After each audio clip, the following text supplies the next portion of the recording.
नमस्कार dear viewers. तो आप लोग के जैसा डिमांड था उसके अनुसार मैं अभी लेके आया हूँ भारत की जनगणना।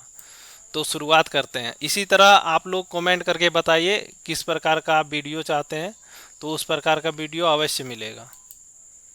तो चलिए स्टार्ट करते हैं। भारत में पहली जनगणना की शुरुआत 1872 में लॉर्ड मेयो के कार्यकाल में हुआ था। देश में नियमित जनगणना की शुरुआत 1881 में लॉर्ड रिपन के कार्यकाल में हुआ था।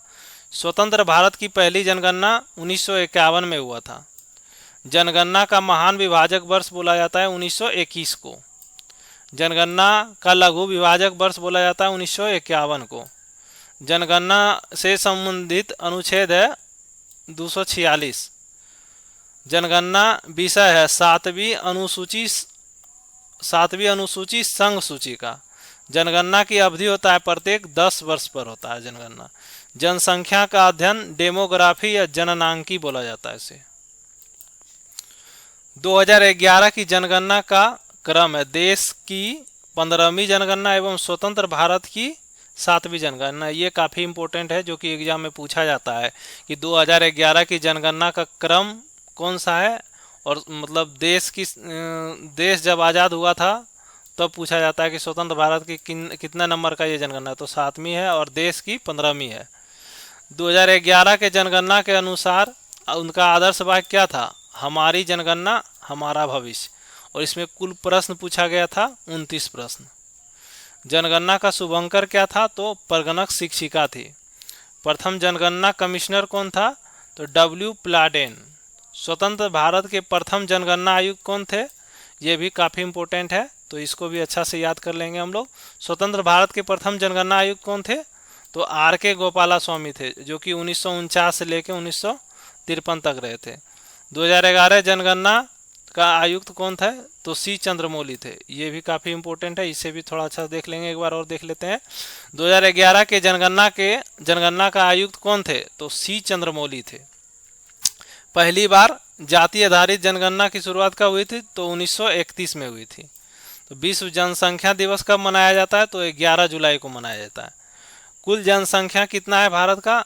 तो 121.08 करोड़ इतना है, लेकिन इससे भी ज़्यादा हम लोग अभी चीन से भी आगे हो गए हैं।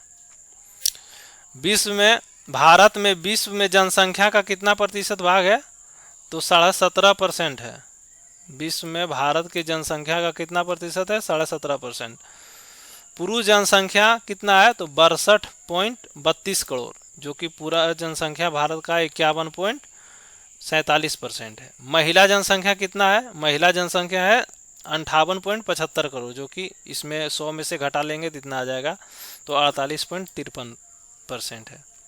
दशकीय वार्षिक वृद्धि दर कितना है? दशकीय वृद्धि दर देखिए है 17.17%, और वार्षिक वृद्धि दर है 1.64%, मतलब 1.64%। कुल साक्षरता दर कितना है? तो 73%। कुल साक्षर दर है 73%। कहीं कहीं 74% देता है, तो इसके करीब में जो रहेगा वो उसको मार देंगे हम लोग आंसर। पुरुष साक्षरता दर कितना है? तो 80.9% है। ये इंपॉर्टेंट है, इसको पूछा जाता है। पुरुष साक्षरता दर कितना है? 80.9%। महिला साक्षरता दर कितना है? तो 64.6% है। महिला साक्षरता दर कितना है? 64.6%। और भारत का लिंगानुपात कितना है? 943 महिला पर 1000 पुरुष, मतलब 1000 पुरुष पर 943 महिला है। शिशु लिंगानुपात कितना है? तो 1919 है।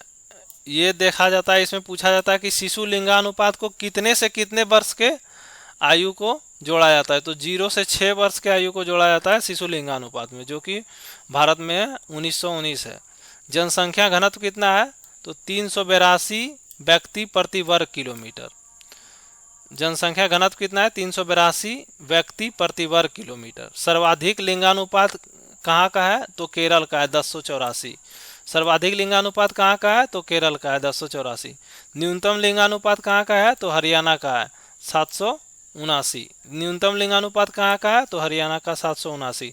सर्वाधिक केंद्र शासित लिंगानुपात कहाँ का है? तो पुडुचेरी का। सर्वाधिक केंद्र शासित लिंगानुपात कहाँ का है? तो पुडुचेरी का है। न्यूनतम केंद्र शासित लिंगानुपात कहाँ का है? तो दमन द्वीप का है। न्यूनतम केंद्र शासित लिंगानुपात कहाँ का है? तो दमन द्वीप का है। और सर्वाधिक जनसंख्या घनत्व कहाँ का है, तो बिहार का है, जो कि 1106 है। सर्वाधिक जनसंख्या घनत्व कहाँ का है, बिहार, जो कि 1106 व्यक्ति प्रति वर्ग किलोमीटर में है। और न्यूनतम जनसंख्या घनत्व कहाँ का है, तो अरुणाचल प्रदेश का है, तो यहाँ 17 व्यक्ति प्रति वर्ग किलोमीटर में रहेगा। ये सबसे कम है अरुणाचल प्रदेश का न्यूनतम जनसंख्या घनत्व। सर्वाधिक केंद्र शासित जनसंख्या घनत्व कहाँ का है, तो दिल्ली का है।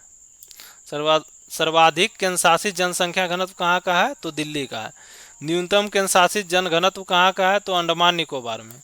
न्यूनतम केंद्र शासित जन घनत्व कहाँ का है, तो अंडमान निकोबार में। सर्वाधिक जनसंख्या घनत्व कहाँ का है, सर्वाधिक जनसंख्या कहाँ है, उत्तर प्रदेश में है, 19.98 करोड़, लगभग 20 करोड़ के आसपास है। और न्यूनतम जनसंख्या कहाँ है, मतलब सबसे कम जनसंख्या भारत में कहाँ है, तो सिक्किम में है। और सर्वाधिक केंद्र शासित जनसंख्या कहाँ है, तो दिल्ली में है। सर्वाधिक केंद्र शासित जनसंख्या कहाँ है, तो दिल्ली में है। न्यूनतम केंद्र शासित जनसंख्या कहाँ है, लक्षद्वीप में है। न्यूनतम केंद्र शासित जनसंख्या कहाँ है, तो लक्षद्वीप में है। एकमात्र राज्य जहाँ जनसंख्या घटी है वह कौन सा राज्य है, नागालैंड है। एकमात्र राज्य जहाँ जनसंख्या घटी है वो कौन सा राज्य है, तो नागालैंड है। सर्वाधिक साक्षर कौन सा राज्य है, तो केरल है। केरल 94% साक्षर है। अभी नया आंकड़ा में मिजोरम भी ले लेता है, लेकिन नया आंकड़ा नहीं, जो भी क्वेश्चन पूछा जाएगा 2011 के अनुसार पूछा जाएगा। न्यूनतम साक्षरता दर कितना है, न्यूनतम साक्षरता दर बिहार का है। बिहार का कितना है, 61.8%।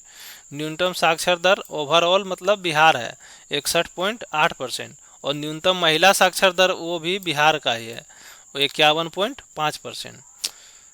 और ये दोनों क्वेश्चन अलग है, थोड़ा ध्यान से देखिएगा। न्यूनतम साक्षरता दर बोलेगा तो बिहार है 61.8% के साथ, और न्यूनतम महिला साक्षर दर ये बिहार है, ये भी बिहार ही है 51.5%। सर्वाधिक केंद्र शासित साक्षर दर है लक्षद्वीप। सर्वाधिक केंद्र शासित साक्षर कौन सा है, तो लक्षद्वीप है। ये भी इंपॉर्टेंट है, पूछा जाता है एग्जाम में। न्यूनतम केंद्र शासित साक्षर कौन है, तो दादरा नागर हवेली। न्यूनतम साक्षर केंद्र शासित कौन है, प्रदेश कौन सा है, तो दादर नागर हवेली। अधिक जनसंख्या वाला जिला कौन सा है, थाने, मुंबई, महाराष्ट्र। कम जनसंख्या जिला कौन है, दिबांग घाटी, अरुणाचल प्रदेश। अरुणाचल प्रदेश का तो वैसे भी कम है, 17। अधिक जिला वाला राज्य कौन सा है, उत्तर प्रदेश, 75। नया आंकड़ा में शायद 5 को बढ़ाया, 80 अभी हो गया है। आप लोग देख लीजिएगा, वैसे हम बता देंगे। तो उत्तर प्रदेश में जिलों की संख्या 75 ही है। एक जिला बढ़ाया गया था कुंभ के समय, जो कि अस्थायी था, महाकुंभ के समय बढ़ाया गया था, इसलिए 75 जिला ही है।